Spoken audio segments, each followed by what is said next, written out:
Students, मैं हूं Anushka ma'am. UP triple SC ANM vacancy की तैयारी कर रहे सभी स्टूडेंट्स के लिए राठौर एजुकेशन पॉइंट लाया है नायक बैच। जी हाँ, ये एक क्रैश कोर्स होने वाला है। जैसा कि आप लोगों का जो एग्ज़ाम का डेट है वो 11 जनवरी 2026 को जो है वो अनाउंस कर दिया गया है, नोटिस आ गया है। तो आपके एग्ज़ाम के प्रिपरेशन के लिए आप हमारे क्रैश कोर्स जो कि नायक बैच है इसको ज्वाइन कर सकते हैं। इसमें आपको बहुत ही कम समय में लाइव क्लास के थ्रू कंप्लीट सिलेबस को कवर कराया जा रहा होगा। आपको रिकॉर्डिंग क्लासेस भी अवेलेबल रहेंगी, साथ ही साथ पीडीएफ नोट्स, मॉक टेस्ट, आपका जो सब कुछ है वो आपको इस बैच के साथ मिल रहा होगा।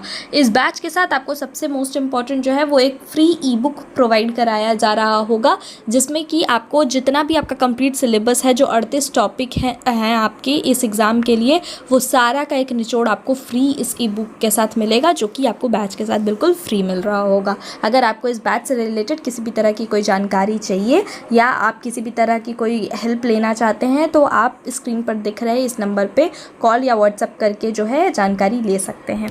तो आज का क्लास जो है वो इसी के लिए इम्पॉर्टेंट होने वाला है। यूपी ट्रिपल एससी एएनएम की वैकेंसी पे बेस्ड ये पूरा क्लास होने वाला है, जिसमें मोस्ट इम्पॉर्टेंट क्वेश्चंस को मैंने कवर किया है। ठीक है, तो अगर जो भी लोग नायक बैच को ज्वाइन करना चाहते हैं वो राठौर एजुकेशन पॉइंट ऐप को डाउनलोड करें और हमारे नायक बैच को वो पेड कोर्सेज के सेक्शन में जा करके ज्वाइन कर पाएंगे। आज का पहला क्वेश्चन है, early detection of childhood disease is important because it, यानी कि बाल रोगों की शीघ्र पहचान इसलिए आवश्यक है क्योंकि यह, इससे क्या होता है। ऑप्शन क्या क्या है, जटिलताओं को रोकता है, चिकित्सीय खर्चा बढ़ाता है, या फिर उपचार में देरी करता है, या फिर कॉजेज एंग्जाइटी यानी कि चिंता उत्पन्न करता है। तो इसका सही आंसर क्या है, इसका सही आंसर है ऑप्शन नंबर ए, यानी कि जटिलताओं को रोकने में मदद होती है। अगर जो बाल रोग है, यानी कि जो बच्चे में अगर किसी भी तरह का कोई गंभीर रोग है तो उसकी शीघ्र पहचान से क्या होता है, रोगों को शुरुआती अवस्था में ही पकड़कर उसका उचित उपचार किया जाता है। ठीक है, जिसके कारण जो है वो उसके बीमारी के वजह से होने वाली जो भी कॉम्प्लिकेशंस हैं यानी जटिलताएं हैं उनसे जो है वो बच्चे को बचाया जा सकता है। इससे क्या होता है कि बाल मृत्यु दर जो है वो बहुत ज़्यादा हद तक कम किया जा सकता है। नेक्स्ट क्वेश्चन है, the most common preventable disease among children is, यानी कि बच्चों में सबसे सामान्य रोग जो है जिसको रोका जा सकता है वाला बीमारी कौन सा है। ऑप्शन क्या क्या है, खसरा, क्षय रोग, दमा या कैंसर। तो बच्चों में ऐसा बीमारी जो सबसे ज़्यादा रोका जा सकता है वो कौन सा होता है, तो इसका सही आंसर है खसरा यानी मीज़ल्स। मीज़ल्स जो है वो एक अत्यधिक संक्रामक रोग है, यानी कि बहुत ज़्यादा फैलने वाला है, जो टीकाकरण जैसे कि एमआर का वैक्सीन देते हैं, ये तो आप लोगों को पता ही होगा। मीज़ल्स, रूबेला, एमआर का जो वैक्सीन है वो 9 से 12 ये मंथ का जो बच्चा होता है और 15 से 18 मंथ का जो बच्चा होता है उसको दिया जाता है। तो ये टीकाकरण के थ्रू जो है वो आसानी से रोका जा सकता है। WHO के अनुसार जो है वो वर्ल्ड स्तर पर जो है वो 85% से अधिक जो मीज़ल्स के मामले हैं वो क्या है, वो इम्यूनाइजेशन के कारण यानी कि टीकाकरण की कमी के कारण हो रहा होता है। किसके थ्रू ये बताया गया है आंकड़ा, WHO के थ्रू। तो ये क्या है, आसानी से जो है वो इम्यूनाइजेशन के थ्रू इससे बचाया जा सकता है बच्चों को।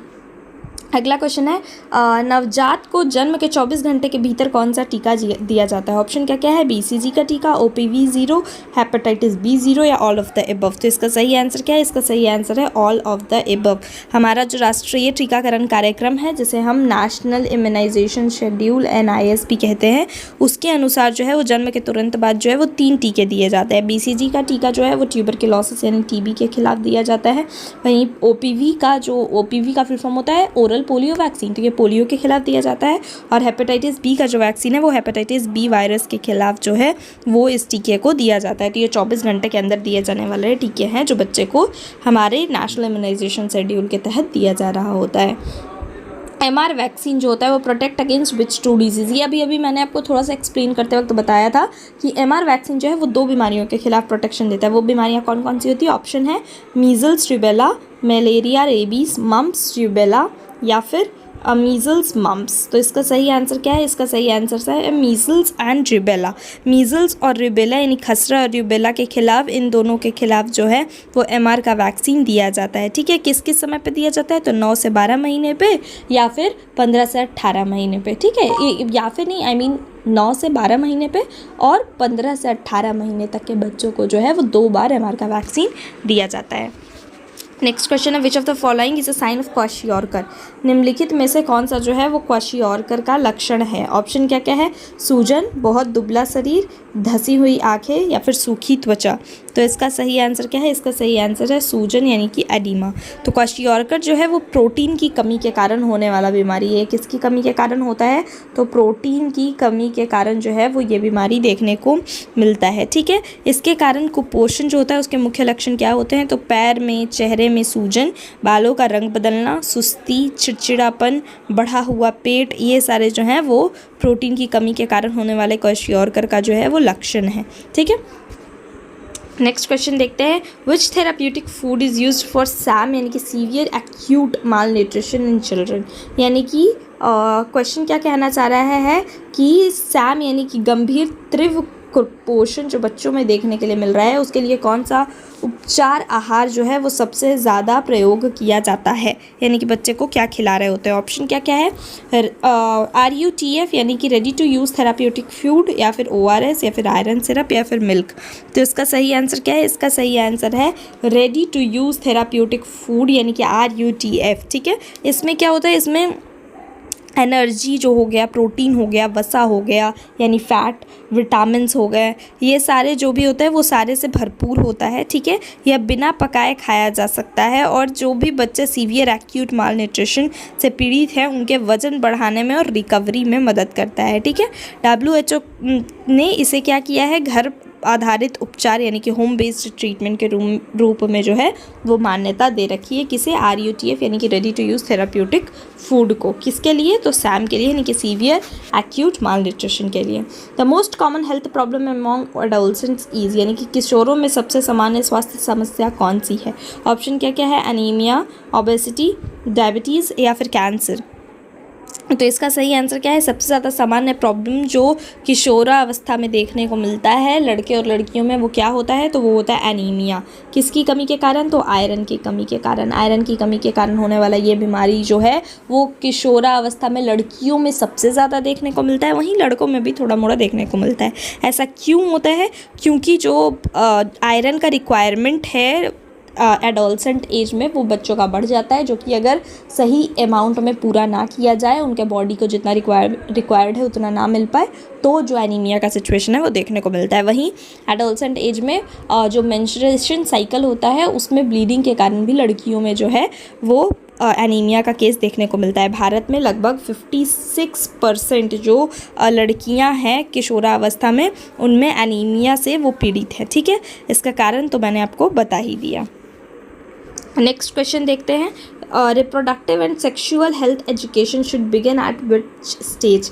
ठीक है, तो reproductive and sexual health education जो है वो किस अवस्था में दी जानी चाहिए। ऑप्शन क्या क्या है, किशोरावस्था में, वयस्क अवस्था में, बचपन में या वृद्धावस्था में। तो इसका सही आंसर क्या है, किस स्टेज में जो है वो बच्चों को जो है वो रिप्रोडक्टिव और सेक्सुअल हेल्थ एजुकेशन जो है वो देना चाहिए, तो वो किशोरावस्था में देना चाहिए। क्योंकि किशोरावस्था का में कौन सा एज आ रहा होता है, 10 से 19 साल का जो एज है वो किशोरावस्था में आ रहा होता है। इसमें क्या होता है, तो शारीरिक, मानसिक और हार्मोनल परिवर्तन जो है वो बच्चों में देखने को मिलता है। इस अवस्था में जो है वो सेक्सुअल एजुकेशन, हाइजीन, न्यूट्रिशन और मेंटल हेल्थ, ये सारे के बारे में जागरूकता जो है वो अत्यंत आवश्यक होता है, ताकि बच्चे जो है वो अनवांटेड प्रेगनेंसीज हो गया या फिर किसी भी तरह का यौन शोषण हो गया या किसी भी तरह का कोई इन्फेक्शन हो गया जैसे HIV इन्फेक्शन वगैरह जो है, ये सारे से उनका बचाव हो सके। तो भारत में जो है वो राष्ट्रीय किशोर स्वास्थ्य कार्यक्रम जो है वो इस उद्देश्य के लिए ही शुरू किया गया था, ताकि इस उद्देश्य को ही फुलफिल किया जा सके। नेक्स्ट क्वेश्चन है, vitamin A deficiency causes. Vitamin A की कमी से कौन सा रोग होता है। ऑप्शन क्या क्या है, नाइट ब्लाइंडनेस, स्कर्वी, रिकेट्स या प्लेगरा। तो इसका सही आंसर क्या है, इसका सही आंसर है नाइट ब्लाइंडनेस। विटामिन A जो है वो आँखों के लिए बहुत ज़रूरी होता है, तो इसीलिए विटामिन A की कमी के कारण जो है वो रेटिना जो है वो उसकी कोशिकाएँ यानी जो सेल्स होते हैं वो ठीक से कार्य नहीं कर पाते, और जिसके कारण जो है वो रात में देखने में कठिनाई होती है। ठीक है, गंभीर अवस्था में जो है वो अन्य बीमारी हो गया जैसे ज़ेरोप्थैल्मिया या फिर कॉर्नियल ब्लाइंडनेस, ये सब भी हो सकती है। तो सरकार द्वारा क्या है, विटामिन ए प्रोफाइलेक्सिस प्रोग्राम के तहत जो है वो बच्चों को 6 माह से लेकर के 5 वर्ष तक विटामिन ए की खुराक जो है वो दी जाती है। नेक्स्ट क्वेश्चन देखते हैं, deficiency of iodine leads to, यानी आयोडीन की कमी से कौन सी बीमारी होती है। ऑप्शन क्या क्या है, गॉइटर यानी घेंगा, एनीमिया, या फिर बेरीबेरी, या फिर प्लेगरा। तो इसका सही आंसर क्या है, इसका सही आंसर है गॉइटर। गॉइटर जो है वो आयोडीन की कमी से होने वाली बीमारी है। इसमें क्या होता है, तो थायराइड ग्लैंड जो होता है, थायराइड ग्लैंड जो कि हमारे गर्दन में जो प्रेजेंट होता है, तो थायराइड ग्लैंड का जो आकार है वो बढ़ जाता है, जिससे गर्दन जो है वो बहुत सूजी सी दिखाई देती है, जिसे हम घेंगा यानी गॉइटर कहते हैं। भारत में यूनिवर्सल सॉल्ट आयोडाइजेशन प्रोग्राम के चलाया गया, जिसके तहत क्या है, हर घर में आयोडीन युक्त नमक का उपयोग हो। आयोडीन की कमी से जो है वो क्रेटिनिज्म यानी कि बौद्धिक मंदता और स्टिल बर्थ का भी खतरा होता है। ठीक है, स्टिल बर्थ यानी कि मरा हुआ बच्चा पैदा होने का भी खतरा जो है वह आयोडीन की कमी से हो सकता है। अगला क्वेश्चन है, परिवार नियोजन का मुख्य उद्देश्य क्या है। तो परिवार नियोजन का मुख्य उद्देश्य क्या है, ऑप्शन क्या क्या है, जन्म दर को नियंत्रित करना, मातृ और शिशु स्वास्थ्य को सुधारना, दंपतियों को विकल्प की स्वतंत्रता देना, या फिर उपयुक्त सभी। तो इसका सही आंसर क्या है, इसका सही आंसर है उपयुक्त सभी। जो परिवार नियोजन है उसका मुख्य उद्देश्य क्या क्या है, तो जन्म दर को यानी कि पॉपुलेशन रेट को कम करना, बर्थ रेट को कम करना, वहीं मातृ और शिशु स्वास्थ्य का सुधारना यानी कि मैटरनल और चाइल्ड दोनों के हेल्थ को मेंटेन करना, और साथ ही साथ दंपति जो हैं उनको ढेर सारे विकल्प देने की स्वतंत्रता भी देना कि वो किस तरह का कॉन्ट्रासेप्टिव डिवाइस जो है वो चाहते हैं। ठीक है, इसके लिए बहुत सारे नारे वगैरह भी लाए गए भारत सरकार के द्वारा, जैसे छोटा परिवार सुखी परिवार, ये सारे अवधारणा भी लाई गई। भारत ने जो है वो 1952 में विश्व का पहला राष्ट्रीय परिवार नियोजन कार्यक्रम जो है वो शुरू किया था। ठीक है, नेक्स्ट क्वेश्चन है, परिवार नियोजन कार्यक्रम शुरू करने वाला विश्व का पहला देश कौन सा था। अभी मैंने आपको जस्ट एक्सप्लेन किया। ऑप्शंस देख लेते हैं, चीन, भारत, अमेरिका, या फिर जापान। तो इसका सही आंसर क्या है, इसका सही आंसर है भारत। विश्व का ऐसा पहला देश जिसने परिवार नियोजन कार्यक्रम की शुरुआत की वो था भारत। ठीक है, भारत में कब शुरू हुआ था, तो 1952 में जो है वो 1952 में जो है वो नेशनल फैमिली प्लानिंग प्रोग्राम को शुरू किया गया था। इसका उद्देश्य क्या था, तो जनसंख्या वृद्धि को नियंत्रित करना था। Condom is an example of which type of contraceptive. तो कॉन्डम किस प्रकार का गर्भ निरोधक विधि है। ऑप्शन क्या क्या है, अवरोधक विधि, हार्मोनल विधि, प्राकृतिक विधि, या फिर शल्य विधि। तो इसका सही आंसर क्या है, कॉन्डम जो है वो एक तरह का बैरियर मेथड यानी कि अवरोध विधि की कॉन्ट्रासेप्टिव डिवाइस है।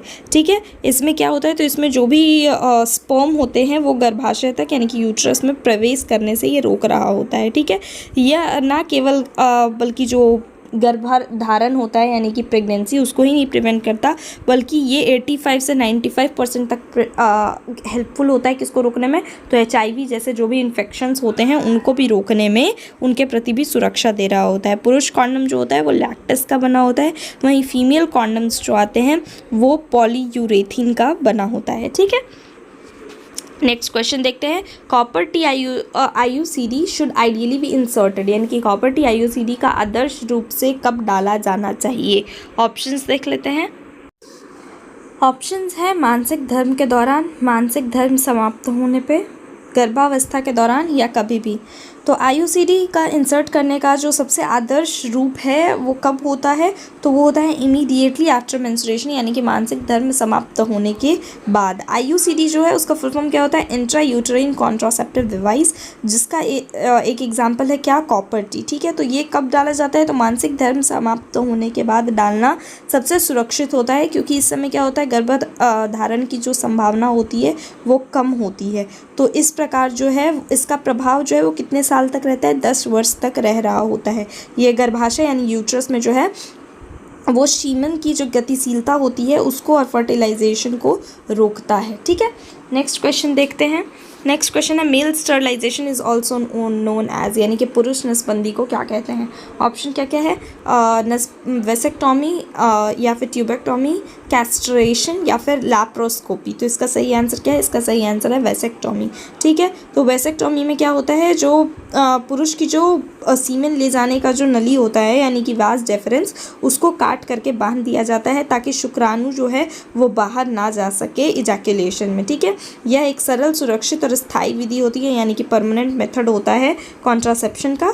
प्रजनन क्षमता पर इसका कोई असर नहीं पड़ता, यौन इच्छा सामान्य रहती है।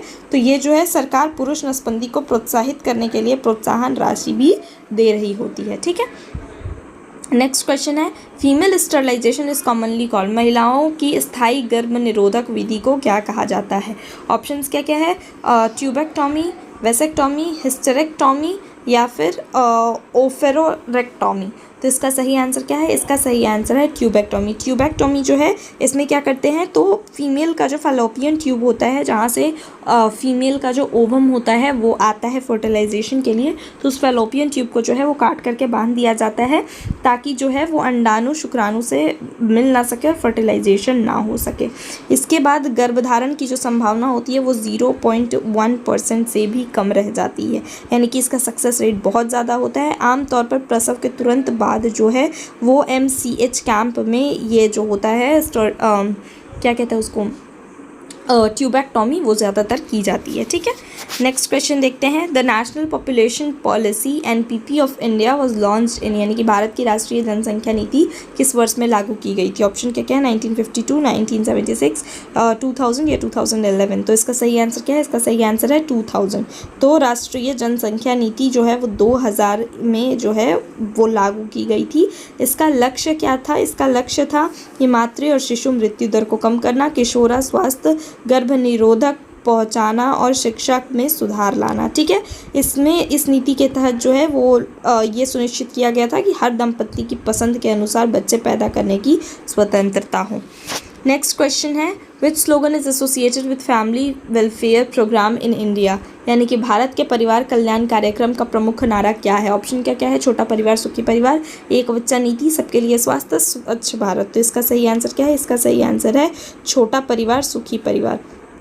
यह नारा कब लाया गया था? तो यह नारा जो है 1970 के दशक में भारत सरकार द्वारा दिया गया था ताकि लोग जो है वो छोटे परिवार का लाभ बताया जा सके उन्हें, जैसे बेहतर स्वास्थ्य, बेहतर शिक्षा, आर्थिक स्थिरता, ये सारी चीज़ें जो हैं वो उस वक्त बताने के लिए ये नारा लाया गया था और ये आज भी परिवार कल्याण अभियानों का मुख्य संदेश है।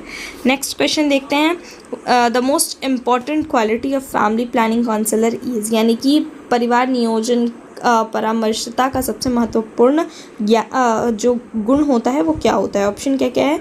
ऑप्शन है सहानुभूति, निर्णयात्मक रवैया, अधिकार या फिर कठोरता। तो इसका सही आंसर क्या है? सहानुभूति। परामर्शता में सहानुभूति, धैर्य और गोपनीयता जो होती है वो सामान्य पूर्वक मेंटेन रखना ही उस व्यवहार का सबसे ज़्यादा इम्पॉर्टेंट पार्ट होता है। ठीक है, काउंसलिंग के दौरान दंपत्ति की ज़रूरत जो है, उनका शिक्षा स्तर क्या है, उनकी स्वास्थ्य स्थिति क्या है, ये सारे को ध्यान में रखते हुए डिसीजन लेना होता है। नेक्स्ट क्वेश्चन है the medical termination of pregnancy MTP act in India was enacted in, यानी कि भारत में MTP एक्ट किस वर्ष लागू हुआ था? ऑप्शन क्या क्या है? 1971, 1980, 2002 या 2021। तो इसका सही आंसर है 1971। 1971 में जो है वो MTP एक्ट लागू किया गया था, जिसके द्वारा ये सुनिश्चित किया गया था कि जो गर्भपात है वो सुरक्षित और वैध तरीके से ही कराया जाए। इसके लिए कानून लाया गया था जिसे हम MTP एक्ट 1971 के तहत जानते हैं।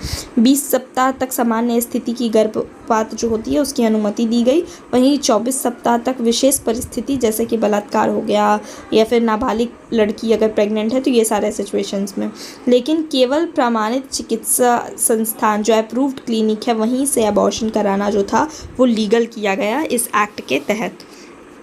नेक्स्ट क्वेश्चन है personal hygiene mainly helps in, यानी कि व्यक्तिगत सुरक्षा मुख्यतः किस में सहायक होती है? ऑप्शन क्या क्या है? रोगों की रोकथाम में, भूख बढ़ाने में, ऊंचाई बढ़ाने में, नींद सुधारने में। तो इसका सही आंसर क्या है? इसका सही आंसर है रोगों की रोकथाम में।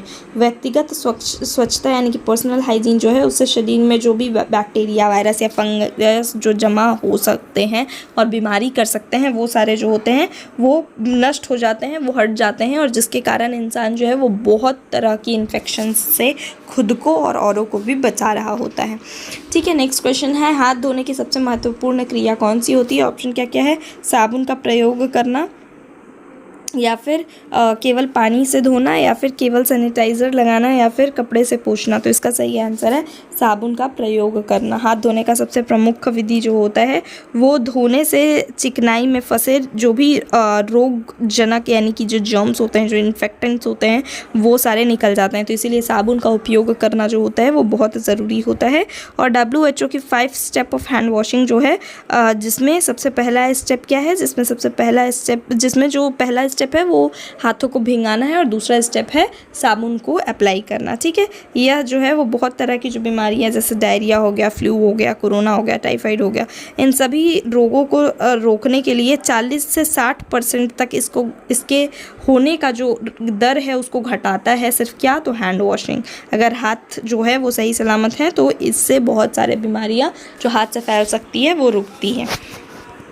नेक्स्ट क्वेश्चन है, घर पर जल शुद्ध करने का सबसे सामान्य विधि कौन सा है? ऑप्शन है उबालना, छानना, क्लोरीनेशन करना, या फिर डिस्टिलेशन करना। तो इसका सही आंसर है उबालना। तो पानी को कम से कम 15 से 20 मिनट तक उबालने से बैक्टीरिया, वायरस और जितने भी इन्फेक्टेंट्स होते हैं वो सारे के सारे मर जाते हैं, और यह सबसे सरल और प्रभावी घरेलू विधि है पानी को साफ करने का। नेक्स्ट क्वेश्चन है, मानव मल के सुरक्षित निपटान से किस रोग की रोकथाम होती है? ऑप्शन क्या क्या है? टाइफाइड, मलेरिया, ट्यूबरकुलोसिस, या फिर अस्थमा। तो इसका सही आंसर है टाइफाइड। तो जो ह्यूमन फीसेस होता है, मल, उसको अच्छी तरह से निपटान से जो होता है वो जल और भोजन दूषित नहीं होता है, जिससे बीमारियां जैसे टाइफाइड हो गया, डायरिया हो गया, हैजा हो गया, हेपेटाइटिस ए हो गया, वो सारे नहीं फैलते हैं। स्वच्छ भारत मिशन जो 2014 में लाया गया था, उसका उद्देश्य था खुले में शौच को समाप्त कर इन रोगों से बचाव करना। यह जो है वो स्वच्छता ही सेवा है सिद्धांत पर आधारित इस मिशन को रखा गया था।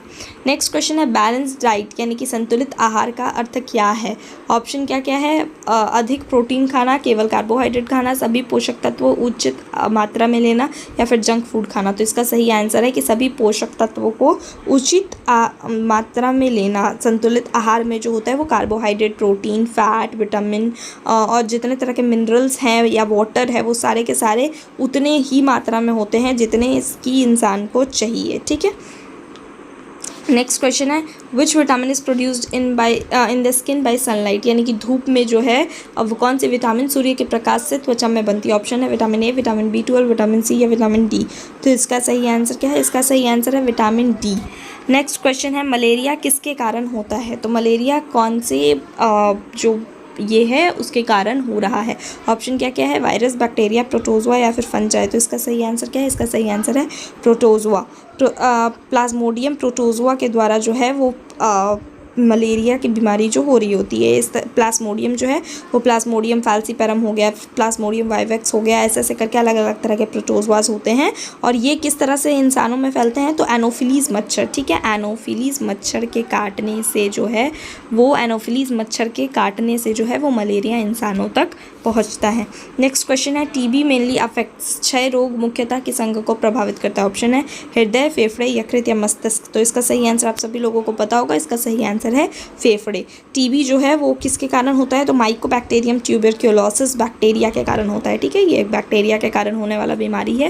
बैक्टीरिया का नाम क्या है? Mycobacterium tuberculosis. ठीक है, ये मुख्यतः किसको प्रभावित करता है? तो ये फेफड़े यानी लंग्स को प्रभावित करता है, परंतु शरीर के अन्य भागों में भी हो सकता है, लेकिन ज़्यादातर किस में होता है? लंग्स में होता है। ठीक है, भारत में राष्ट्रीय क्षय उन्मूलन कार्यक्रम यानी कि NTEP नेशनल जो ट्यूबरकुलोसिस के खिलाफ जो प्रोग्राम लाया गया उसके तहत डॉट थेरेपी को शुरू किया गया, जिसका फुल फॉर्म है directly observe treatment short course.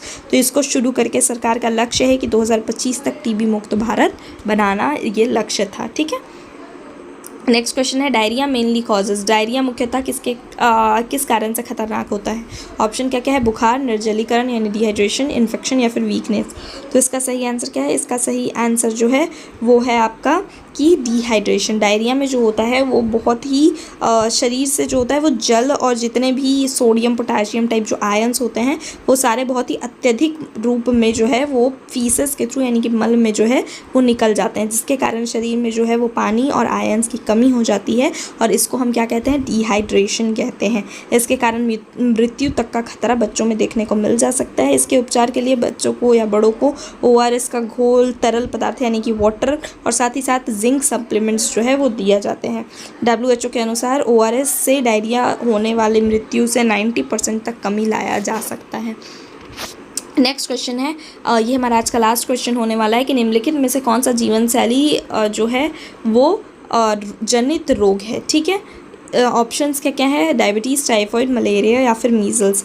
तो इसका सही आंसर क्या है, इसका सही आंसर है डायबिटीज़। डायबिटीज़ जो है वो लाइफस्टाइल डिजीज़ है, यानी कि जीवन शैली के में होने वाला किसी भी तरह का डिस्टर्बेंस के कारण जो है वो डायबिटीज़ मेलाइटस होता है। ये एक गैर संक्रामक होता है और ये यानी कि एक इंसान से दूसरे इंसान में फैलता नहीं है किसी भी तरह से। ये इंसुलिन की कमी या फिर प्रतिरोध के कारण होने वाला ये बीमारी है। इसका कारण क्या होता है, तो अस्वस्थ खान पान हो गया, मोटापा हो गया, सारी तनाव हो गया। भारत में लगभग कितने लोग, तो 11% जो एडल्ट हैं वो मधुमेह यानी डायबिटीज़ से पीड़ित हैं। ठीक है, इसको कैसे सुधारा जा सकता है, तो जीवन शैली में सुधार करके, नियमित व्यायाम करके, संतुलित आहार लेकर के, धूम्रपान वगैरह का जो भी है त्याग करके और ये सब करके जो है वो सबसे सर्वोत्तम तरीके से इसका रोकथाम किया जा सकता है। ठीक है, तो यही हमारा आज का जो क्लास है वो ख़त्म हुआ। अगर आपको ये क्लास अच्छा लग रहा है तो वीडियो को लाइक करना और चैनल को सब्सक्राइब करना बिल्कुल ना भूलें, क्योंकि आपके लिए लगातार जो है वो ऐसे ही कंटेंट यूट्यूब चैनल पे भी लाया जा रहा होगा।